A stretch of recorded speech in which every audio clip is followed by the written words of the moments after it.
प्यारे बच्चों नमस्कार। तो उम्मीद है कि आप अपना पढ़ाई लिखाई बहुत अच्छे से कर रहे होंगे। तो उसी रिवीजन के कैप्सूल सीरीज में हम लोग अपना पी ब्लॉक पे आ गए हैं। जैसा कि मोस्ट ऑफ द कमेंट्स हम लोग का पी ब्लॉक का था, तो हम लोग रिवीजन कर रहे हैं। जितना कॉन्सेप्ट पॉसिबल होगा समझाने का हम कोशिश करेंगे समझाने का, लेकिन आपको इस बात का ध्यान रखना है कि आप इस चीज को पूरा करो, कोशिश करो। एक बार नहीं भी करो तो इसमें जितने भी पॉइंट्स बताएंगे सारे इंपॉर्टेंट पॉइंट बताएंगे, कोई भी एक्स्ट्रा पॉइंट नहीं है जो आपके एग्जाम से रिलेटेड है, उसी के बारे में हम लोग बात करने वाले हैं। तो चलिए स्टार्ट करते हैं।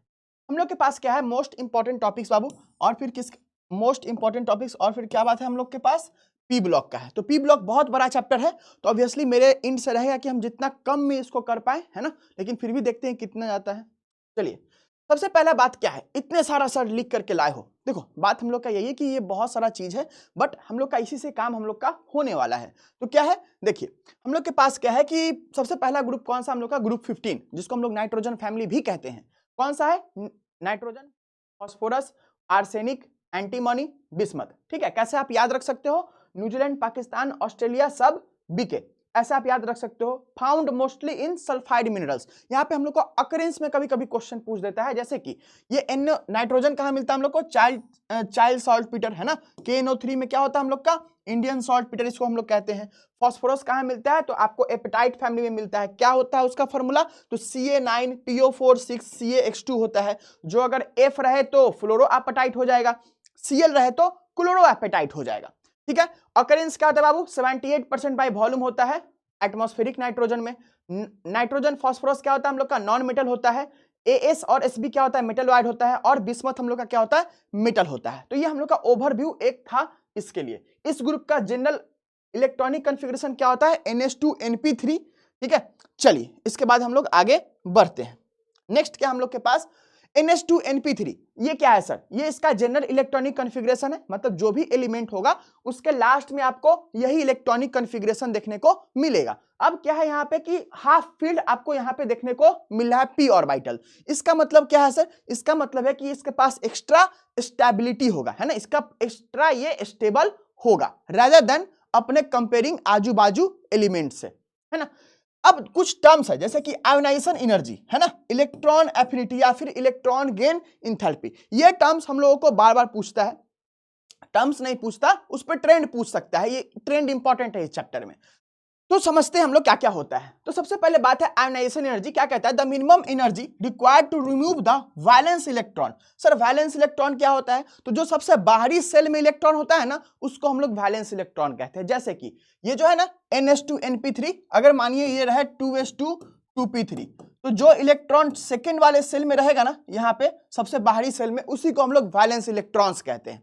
क्लियर है, तो ऐसा तो क्या है हम लोग के पास कि अगर हम लोग किसी एटम से इलेक्ट्रॉन निकाल रहे हैं, है ना, तो इस इलेक्ट्रॉन को निकालने के लिए हम लोग को जितना एनर्जी देना पड़ता है उसको हम लोग क्या कहते हैं, आयनाइजेशन एनर्जी कहते हैं। सिंपल बात यही कि हम लोग इलेक्ट्रॉन चुरा रहे हैं, चुराने के लिए जितना हम लोग को एनर्जी देना पड़ता है उसको हम लोग आयोनाइजेशन एनर्जी कहते हैं।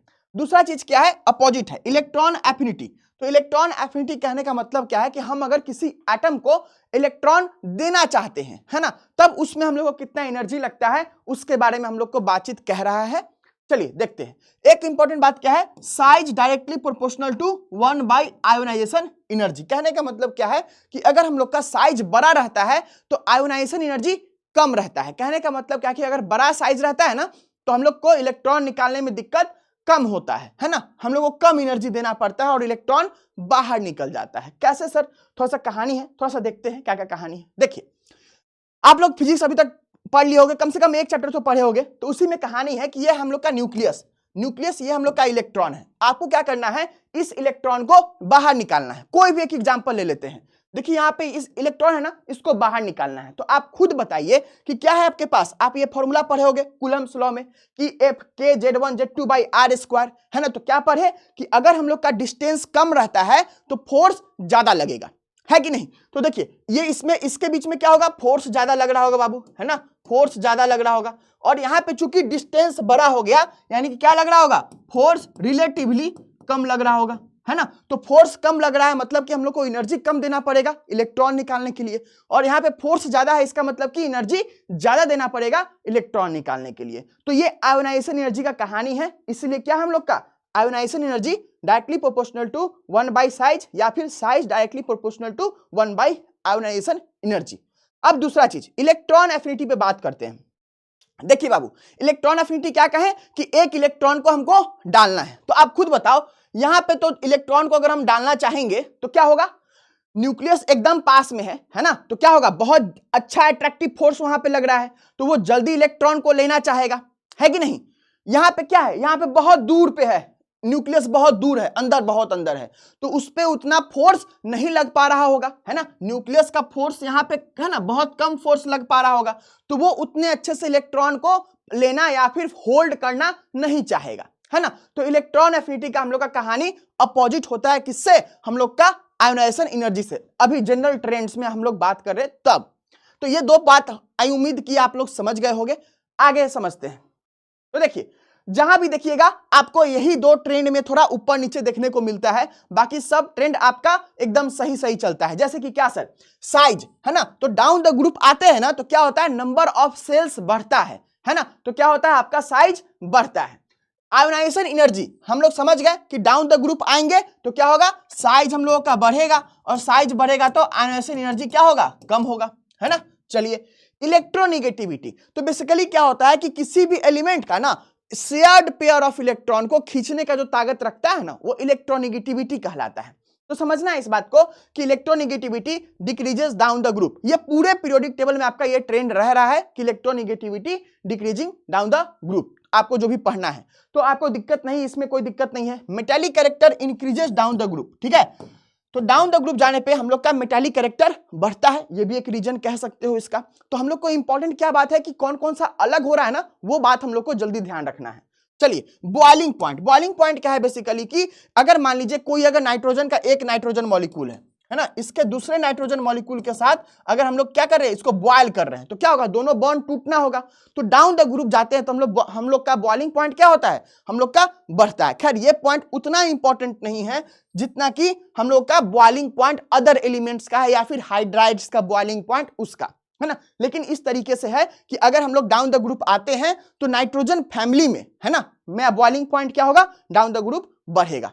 ठीक है, क्यों बढ़ेगा, क्योंकि वान der Waals force of attraction हम लोगों का इंक्रीज करेगा। सर ये वान डर वाल फोर्स ऑफ अट्रैक्शन क्या है, देखो बाबू हम लोग के नेचर में ना बहुत टाइप के फोर्स रहते हैं, जैसे कि आप सॉलिड स्टेट में आपको बताए हैं कि हम लोगों का लंदन फोर्स है ना, van der Waals force, dipole dipole interaction, है ना, और हम लोगों का तो हाइड्रोजन बॉन्डिंग, है ना, आयनिक बॉन्ड है ना, कोवालेंट बॉन्ड है, तो इस टाइप का फोर्स ऑफ अट्रैक्शन है। तो यहाँ पे मॉलिक्यूल्स मॉलिक्यूल के बीच में क्या लगता है, हम लोग का वान der Waals force of attraction लगता है, जो कि बहुत वीक टाइप का फोर्स होता है।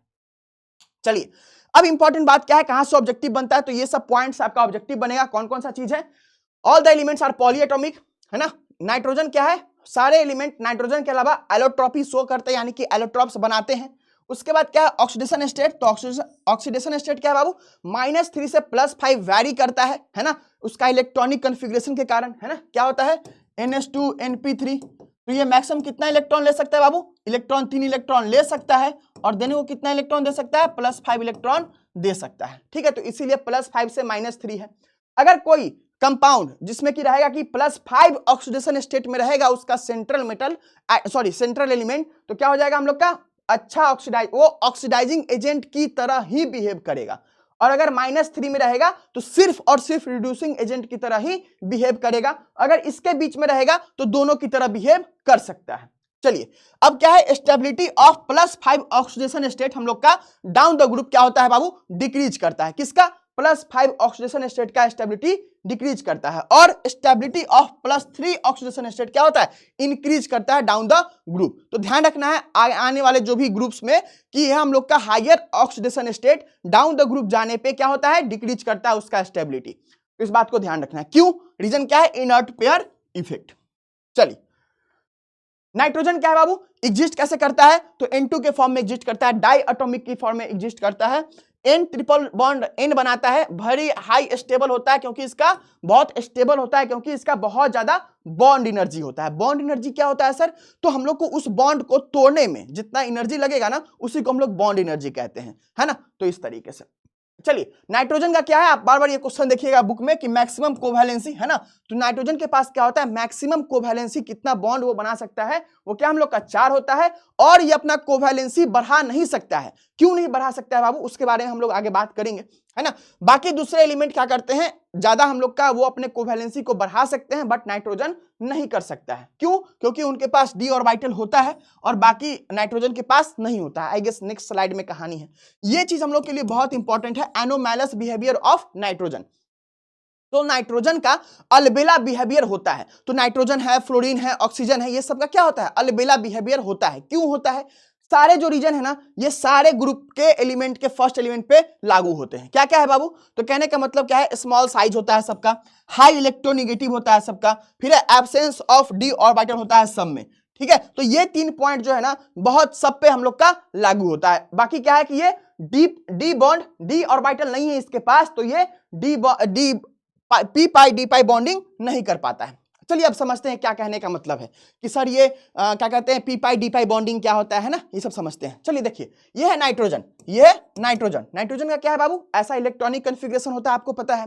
तो आप क्या देख रहे हो, इसके पास क्या है, 2p तक ही ये इंड हो जाता है, इसका जो भी आउटर मोस्ट सेल है। तो इसके पास क्या है, पी पाई तक ही ये इलेक्ट्रॉन, पी में ही इसके इलेक्ट्रॉन है और इसके पास डी का जगह नहीं है। लेकिन वही एक एलिमेंट आपने आप नीचे आइए पीरियड, तो क्या है आपके पास फास्फोरस है। फास्फोरस में क्या आता है बाबू, आपको 3 नंबर 3 आपको सेल आ जाता है। तो 3rd नंबर सेल में आपको पता है 3d आता है। तो 3d आने के कारण क्या होता है कि ये डी ऑर्बिटल वाला इसके पास आ जाता है, लेकिन नाइट्रोजन के पास नहीं आता है। जब इसके पास डी ऑर्बिटल ही नहीं है तो डी बॉन्ड कैसे बना लेगा ये, है ना, डी ऑर्बिटल का यूज करके बॉन्ड कैसे बना लेगा, तो ये तो सिर्फ पी वाला बॉन्ड बना सकता है। तो इसीलिए नाइट्रोजन हम लोग का पी पाई डी पाई बॉन्डिंग नहीं करता है, बट हम लोगों का जो अदर एलिमेंट्स है डाउन द ग्रुप, वो क्या होता है हम लोग का, वो बॉन्डिंग पी पाई डी पाई बॉन्डिंग या डी पाई बॉन्डिंग करता है। अच्छा सर डी पाई क्या है, कहने का मतलब है पाई बॉन्ड बना रहा है डी ऑर्बिटल का यूज करके, पाई बॉन्ड बना रहा है पी ऑर्बिटल का यूज करके, बस यही सी बात है। चलिए अब क्या है, ये सब सिंगल बॉन्ड बनाता है ना। तो यहां पे सिंगल बॉन्ड में कहानी क्या है कि नाइट्रोजन का सिंगल बॉन्ड क्या होता है, वीकर होता है। किससे, तो फास्फोरस के सिंगल बॉन्ड से। क्यों होता है सर, क्योंकि इसमें नाइट्रोजन के बॉन्ड में क्या होता है, नाइट्रोजन का साइज छोटा है, हम लोग देखे हैं, तो क्या होता है उसमें इलेक्ट्रॉनिक, एक इलेक्ट्रॉन दूसरे इलेक्ट्रॉन के बीच में रिपल्सन होता है। देखो मान लो एक घर में एक है, दूसरे घर में, यहां भी इलेक्ट्रॉन है, यहां भी इलेक्ट्रॉन है, दोनों में रिपल्सन होगा, तो क्या होगा, अपोजिट फोर्स लगाएगा, है ना। अट्रैक्शन होता तो क्या करता है, साथ में फोर्स लगाता, तो बॉन्ड को तोड़ता है, बॉन्ड को कमजोर करता है, तो इसीलिए इसका बॉन्ड एनर्जी क्या है, कम होता है। चलिए तो वही बात यहां भी लिखा हुआ है, nitrogen can not form P pi D pi bond while other elements form D pi bond. ठीक है, चलिए अब क्या ध्यान देना है कि बॉइलिंग पॉइंट का, है ना, जब भी बॉइलिंग पॉइंट का बात है, चाहे केमिस्ट्री में कहीं भी आए, फिजिकल प्रॉपर्टीज, ऑर्गेनिक केमिस्ट्री में, हाँ आपको फिजिकल केमिस्ट्री में कहीं भी आए, आपको क्या ध्यान देना है कि बॉइलिंग पॉइंट में क्या देखना है कि वहां पे फोर्स की बात, वहां पे कौन सा फोर्स है और कहां सा फोर्स हम लोग का वैरी कर रहा है। जैसे कि क्या कहना चाह रहे हो सर, जब भी बॉइलिंग पॉइंट की बात आए तो फोर्स के टर्म में सोचना है। क्या, अगर स्ट्रॉन्गर फोर्स ऑफ अट्रैक्शन है तो बॉइलिंग पॉइंट बढ़ जाएगा, है ना। अगर वीकर फोर्स ऑफ अट्रैक्शन है तो बॉइलिंग पॉइंट कम जाएगा। आप लोग आइडियल सॉल्यूशन में भी ये चीज समझोगे, है ना। चलिए देखते हैं क्या है। अब कुछ ऑर्डर है हाइड्राइड्स का। अब हाइड्राइड्स क्या होता है सर, तो जो नाइट्रोजन या फिर जो भी एलिमेंट है ना हाइड्रोजन के साथ बॉन्ड बना रहे हैं उसको हम लोग हाइड्राइड कह रहे हैं। तो क्या कह रहा है, कुछ पॉइंट इंपॉर्टेंट है, बॉइलिंग पॉइंट, है ना। तो बॉइलिंग पॉइंट का ऑर्डर क्या है, नाइट्रोजन क्या कर सकता है बाबू, एच बॉन्डिंग कर सकता है। ठीक है, तो इसका क्या है बाबू, बॉइलिंग पॉइंट हम लोग का सबसे ज्यादा है, तो इस बात को ध्यान रखना है। रिड्यूसिंग नेचर हम लोग का down the group, reducing nature हम लोग का बढ़ जाता है। क्यों बढ़ जाता है सर, क्योंकि ये इसका बॉन्ड हम लोग का वीक हो जाता है ना। क्या सर, अब ये वाला कहानी ना हम आपको आगे बताएंगे, आगे आगे आगे, है ना। यहाँ पे ये सब कहानी है, हम आपको ये सब कहानी यहाँ एक्सप्लेन करेंगे। बेसिसिटी कहने का मतलब क्या है बाबू, कि देखो नाइट्रोजन क्या है, छोटा साइज में है और उसके माथा पे एक लोन पेयर ऑफ इलेक्ट्रॉन्स है ना। तो कम साइज और उतना ही इलेक्ट्रॉन, बट यहाँ पे बिस्मथ क्या है, बहुत बड़ा साइज और उतना ही इलेक्ट्रॉन। ठीक है, तो यहाँ पे चार्ज डेंसिटी बहुत ज्यादा रहता है, इसीलिए क्या होता है, ये सबसे ज्यादा आपके लिए बेसिक है। अब क्या है आपके पास, बॉन्ड एंगल। बॉन्ड एंगल कहने का मतलब क्या, कि जैसे देखो मानो नाइट्रोजन है ना, ये नाइट्रोजन है ना, तो एक एच इस तरीके से, तो इसका बॉन्ड एंगल कितना है। तो बॉन्ड एंगल कहने का मतलब क्या है, नाइट्रोजन का क्या कहानी होता है आगे हम लोग देखने वाले हैं। फिलहाल क्या जान लेते हैं कि bond angle down the group हम लोग का क्या होता है, कम होता है। बस अभी जान लेते हैं, आगे हम इसका रीजन समझने वाले हैं।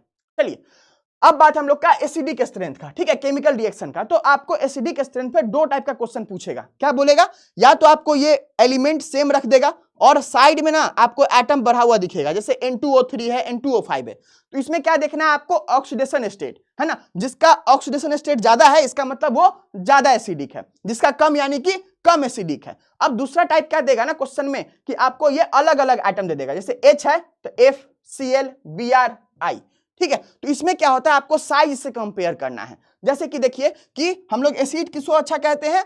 जो कि हम लोग को H+ बहुत आसानी से दे पाए, है ना, उसी को हम लोग एसिड कहते हैं। तो देखो कौन H+ दे पाएगा?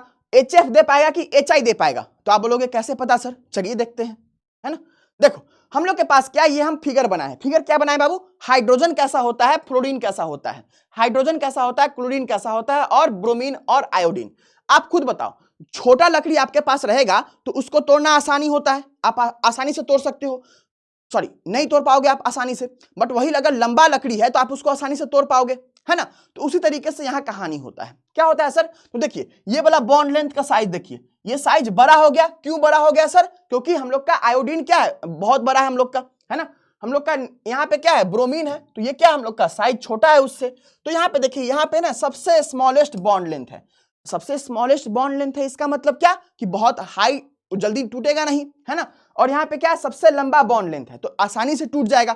आसानी से टूट जाएगा इसका मतलब क्या सर? कि वो H+ टूट जाएगा। बॉन्ड टूटा यानी कि H+ अपने घर और I- अपने घर, है ना। तो ये एसिड का मतलब ही तो यही था कि जो ज्यादा जल्दी या इजिली रिलीज कर दे उतना बढ़िया। क्या रिलीज कर दे बाबू? H+, है ना, उतना बढ़िया, यानी कि वो जल्दी रिलीज कर देगा। तो इसीलिए हम लोग का एसिडिक स्ट्रेंथ क्या होता है, इस ऑर्डर में हम लोग का होता है। क्लियर है?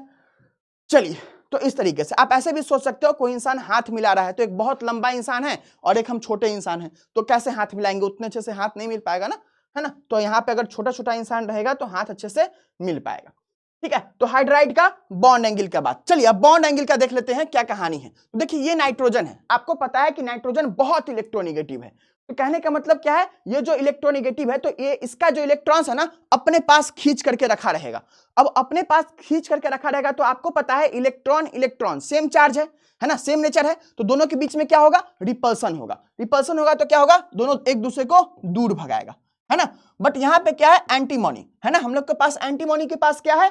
ये डाउन द ग्रुप आ रहा है, यानी कि इलेक्ट्रोनिगेटिविटी कम हो जा रहा है बहुत ज्यादा। तो यहाँ पे ऐसा कहानी नहीं है, तो यहाँ पे कोई ऐसा रिपल्सन वाला कहानी नहीं है, इसीलिए यहाँ पे बॉन्ड एंगल हम लोग का कम रहता है, बट यहाँ पे बॉन्ड एंगल ज्यादा रहता है। तो यही कुछ कुछ ट्रेंड है। रिड्यूसिंग नेचर का भी सेम कहानी है कि कौन जितना अच्छा, जितना जल्दी हम लोग का क्या करे, बॉन्ड टूट जाए और H- हम लोगों को दे दे, है ना। तो हम लोग का क्या होता है, BiH3 जो हम लोग पीछे देखे थे, है ना, यहाँ पे है ना AsH3 SbH3 BiH3, ठीक है, BiH3। तो ये क्या है, साइज इसका सबसे बड़ा है। किसका साइज सबसे बड़ा है? BiH3 का, Bi और H का बॉन्ड का, तो वो सबसे जल्दी टूटेगा हम लोग को, है ना। तो इस बात को ध्यान रखना है। नेक्स्ट हैलाइड्स है, तो हम लोग को ध्यान रखना है NF3 ओनली स्टेबल होता है। नाइट्रोजन चूंकि इसके पास 4 ही बॉन्ड बना सकता है, कोवैलेंसी 4 है, तो ये 5 NX5 नहीं बना सकता है ना। क्यों? क्योंकि इसके पास एब्सेंस ऑफ d ऑर्बिटल होता है। Bi5 ओनली स्टेबल होता है। क्यों? क्योंकि down the group +5 oxidation state का स्टेबिलिटी भी हम लोग का घट रहा होता है ना। तो ये सब कुछ कहानी हम लोग का है। अब क्या प्रिपरेशन हम लोग कैसे करते हैं? तो एक रिएक्शन आप बार बार देखते होंगे, है ना, कि अमोनिया को हम लोग रिएक्ट कराते हैं क्लोरीन गैस से, तो क्या मिलता है? तो नाइट्रोजन प्लस NH4Cl। तो अगर हम लोग का अमोनिया एक्सेस में होगा तब ये मिलेगा, बट अगर क्लोरीन एक्सेस में दे देगा तो NCl3 प्लस HCl मिलेगा। खैर यही सब कुछ, यही क्वेश्चन पूछता है ना। चलिए अब नाइट्रोजन को हम लोग कैसे, वेरी प्योर, ऐसे बहुत सारा मेथड्स है, बट हम लोग के लिए इंपॉर्टेंट होता है ये वाला मेथड, क्योंकि वेरी प्योर नाइट्रोजन इससे बनता है। तो क्या हम लोग का बैरियम अजाइड, सोडियम अजाइड, इसको अगर हम लोग हीट करते हैं तो क्या मिलता है हम लोग का? डिकम्पोजिशन, थर्मल डिकम्पोजिशन, यानी कि हीट दे करके हम लोग इसको तोड़ते हैं। क्या मिलता है हम लोग को? तो बैरियम सोडियम मेटल प्लस हम लोग का नाइट्रोजन गैस मिलता है, ठीक है। अच्छा, कोई बच्चा पूछे कि सर नाइट्रोजन गैस का कलर कैसा हो सकता है? तो खुद सोचिए बाबू, आपके एटमॉस्फेयर में 78% आपका नाइट्रोजन है। अगर नाइट्रोजन गैस कलर्ड रहता तो आपको कलर दिखता है ना, अलग अलग कलर दिखता, बट दिखता तो है नहीं, यानी कि वो कलर्ड नहीं है। एटमॉस्फेयर में कोई स्मेल भी नहीं आता है ना, यानी कि उसका कुछ भी ऑर्डर या फिर कोई भी स्मेल नहीं है। तो बताइए ये बात याद रखने वाला है क्या? नहीं ना, कोई दिक्कत नहीं, है ना। तो ये क्या होता है, रूम टेम्परेचर पे इनर्ट रहता है। अगर इनर्ट नहीं रहता तो यहाँ पे आसपास क्या होता, नाइट्रोजन ही तो है सब जगह, तो रिएक्शन करते रहता है, बट ऐसा होता तो है नहीं ना, तो यानी कि क्या है, ये इनर्ट है रूम टेम्परेचर पे, है ना। क्यों? क्योंकि एन एन बॉन्ड का बहुत ही ज्यादा बॉन्ड एनर्जी है। Next ammonia. अमोनिया क्या है बाबू? कलरलेस गैस है ना, लुईस बेस है। क्यों? क्योंकि ये इसके पास लोन पेयर है, तो ये दूसरे को इलेक्ट्रॉन दे सकता है। ठीक है, चलिए ये क्या होता है, तीन ही एलिमेंट हम लोग का हाइड्रोजन बॉन्डिंग करता है, FON। ठीक है, तो ये नाइट्रोजन वाला है, तो ये हाइड्रोजन बॉन्डिंग करता है, इस बात को ध्यान रखना है। कैसे हम लोग प्रिपरेशन करते हैं? तो हैबर्स प्रोसेस से करते हैं, बहुत इंपॉर्टेंट है। एक इंपॉर्टेंट बात क्या है, रिएक्शन तो इंपॉर्टेंट है ही, यहाँ पे इसका डेलेज निगेटिव है, यानी कि एक्सोथर्मिक रिएक्शन है। तो जब भी एक्सोथर्मिक रिएक्शन होगा ना, तो अगर उसका टेम्परेचर बढ़ाओगे तो प्रोडक्ट का फॉर्मेशन घटेगा, अगर टेम्परेचर घटाओगे तो प्रोडक्ट का फॉर्मेशन बढ़ेगा, अपोजिट रिलेशन होता है। वही अगर इंडोथर्मिक होता तब सीधा सीधा चलता। चलिए, अच्छा याद रखना कि कैटलिस्ट क्या होता है, इसमें FeO होता है, आयरन ऑक्साइड प्लस K2O और Al2O3 प्रोमोटर के रूप में। बट पहले जो हम लोग का मेथड क्या यूज होता था कि आयरन हम लोग यूज करते थे किसके लिए? कैटलिस्ट के लिए, और हम लोग मोलिब्डेनम यूज करते थे प्रोमोटर के लिए। ओके, तो इस बात को ध्यान रखना है। और कुछ बात बचा नहीं? चलिए, हम लोग के पास क्या है, CO2। कुछ ये इंपॉर्टेंट पॉइंट है, क्वेश्चन पूछ सकता है।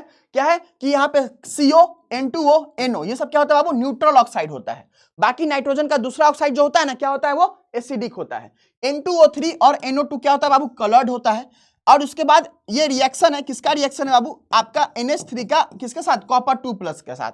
तो एक कॉम्प्लेक्स बनाता है CuNH3 4 2+। कैसे याद रख सकते हो? इसका ब्लू कलर होता है, तो क्यूब करके याद रख सकते हो कि कॉपर से रिएक्ट कराते हैं तो क्या बनता है हम लोग का? ब्लू कलर हम लोग का बनता है। ठीक है, हम लोग का क्या बनता है? ब्लू कलर हम लोग का बनता है।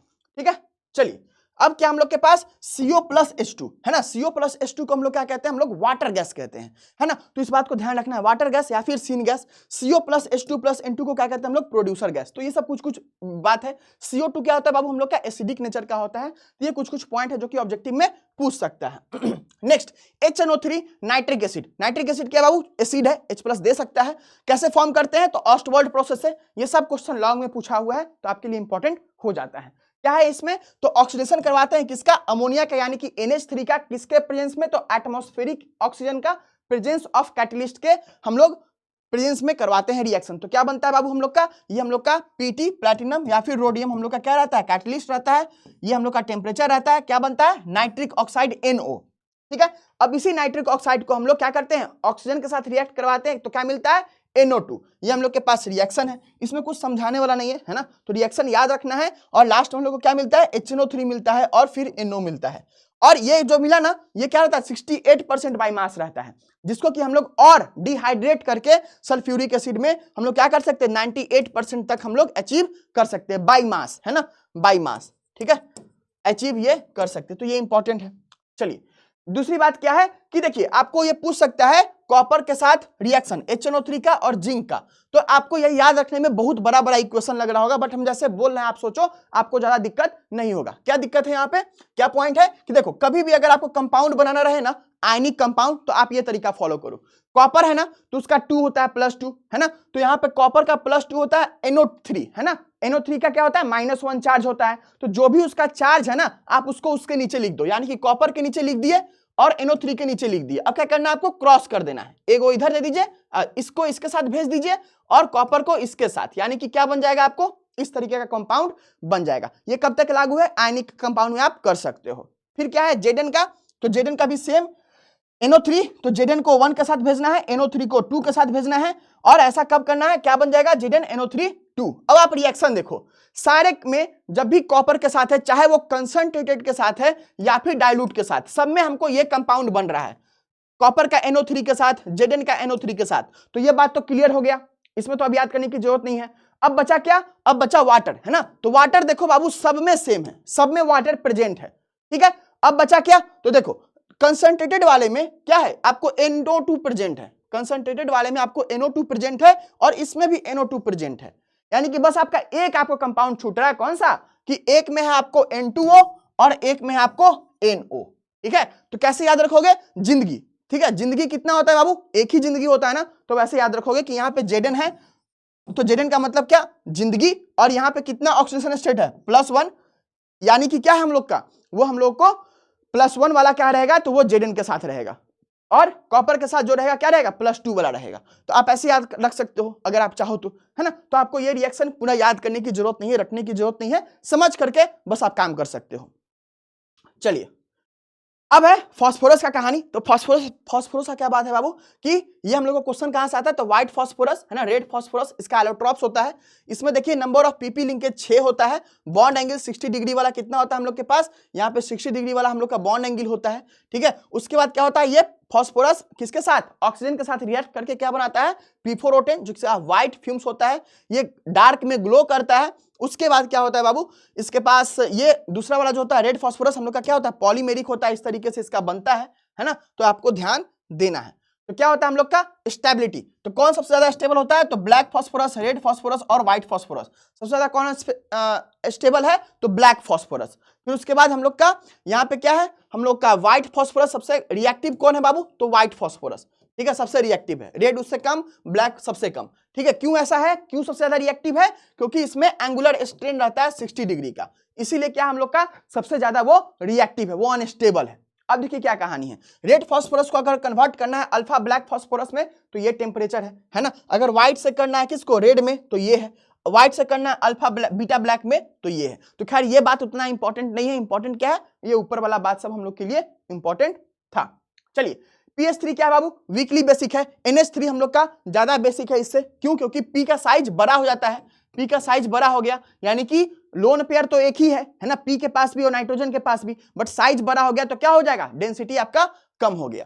NH3 greater than pH3, basic character ज्यादा है, क्यों, क्योंकि इसका large size of phosphorus than nitrogen, तो इसीलिए इसका क्या है, नाइट्रोजन का बेसिक कैरेक्टर ज्यादा है। ये PCl5 का स्ट्रक्चर है। एंगल क्या होता है, तो जो प्लेन में रहेगा 120 होगा, जो परपेंडिकुलर रहेगा ऐसे जो है उसका 90 डिग्री होगा।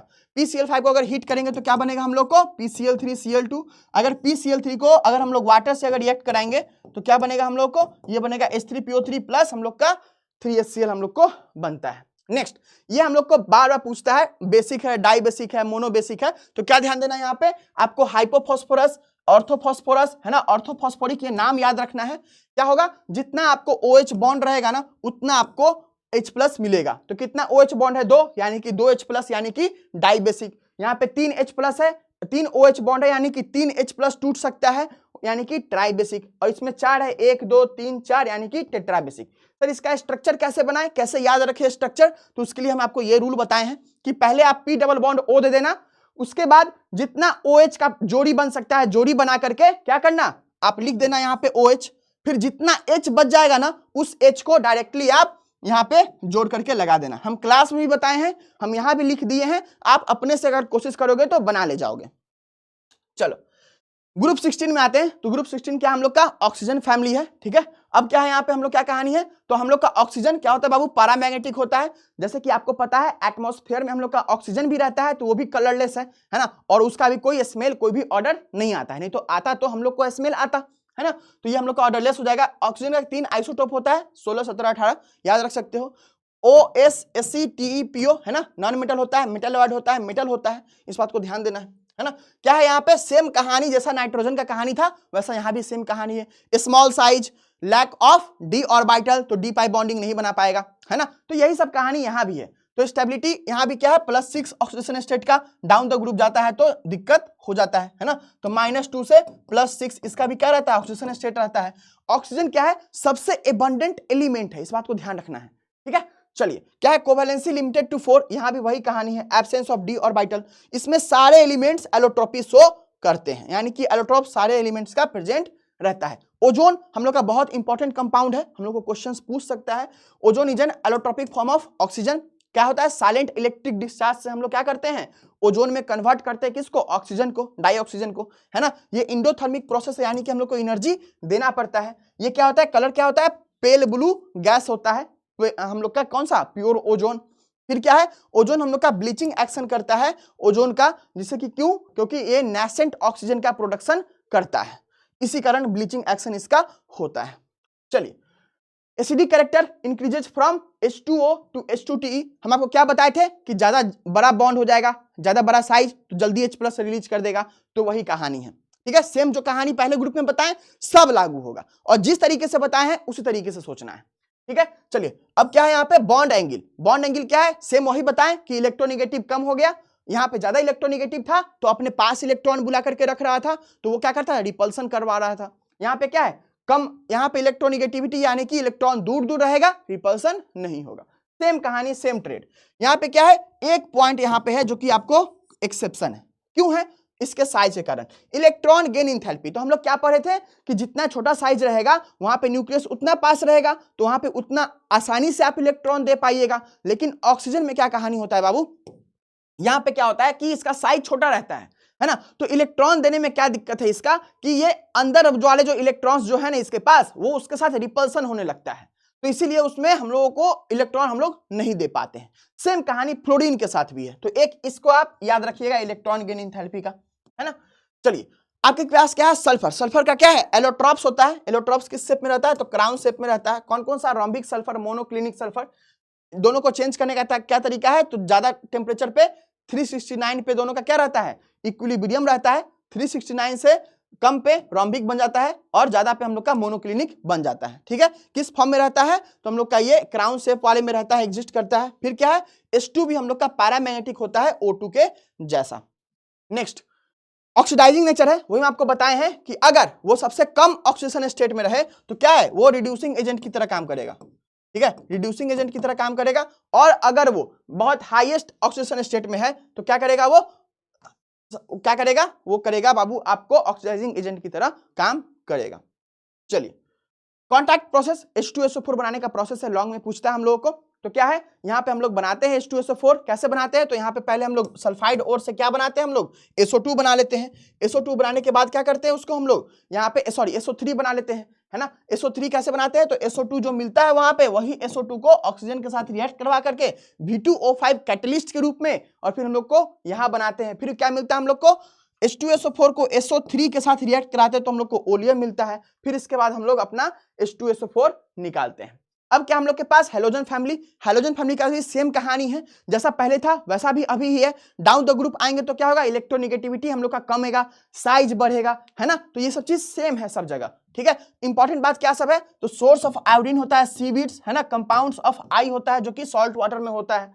हैलोजन क्या होता है, मैक्सिमम इलेक्ट्रॉन गेन इंथैल्पी हम लोग का शो करता है। क्यों, क्योंकि इसको एक ही इलेक्ट्रॉन चाहिए स्टेबल होने के लिए, है ना। तो देखिए एनोमलस बिहेवियर फ्लोरीन का होता है, क्या कहानी है सर, तो वही same, small size, no lack of high electronegativity, lack of d orbital, है ना, ये सब चीज। अब क्या है, Cl Br I, यहाँ पे क्या है, F2 है ना। तो ये क्या है, बॉन्ड एनर्जी। अब जैसा हम आपको बात ऑक्सीजन के साथ बताए ना, वही बात यहां भी है कि फ्लोरीन का छोटा साइज है। छोटा साइज होने के कारण क्या है, इसमें इलेक्ट्रॉन हम लोग और अगर डालना चाहते हैं तो रिपल्सन होता है ना। तो इसीलिए हम लोग को बहुत ज्यादा एनर्जी लगाना पड़ता है। तो इसीलिए इसका ये बॉन्ड एनर्जी का आपको ग्राफ है ना। तो Cl का बॉन्ड एनर्जी सबसे ज्यादा होता है, बट होना किसका चाहिए था, Ff का, क्योंकि सबसे छोटा साइज है तो सबसे ज्यादा अच्छे से बॉन्ड कर पाएगा, है ना।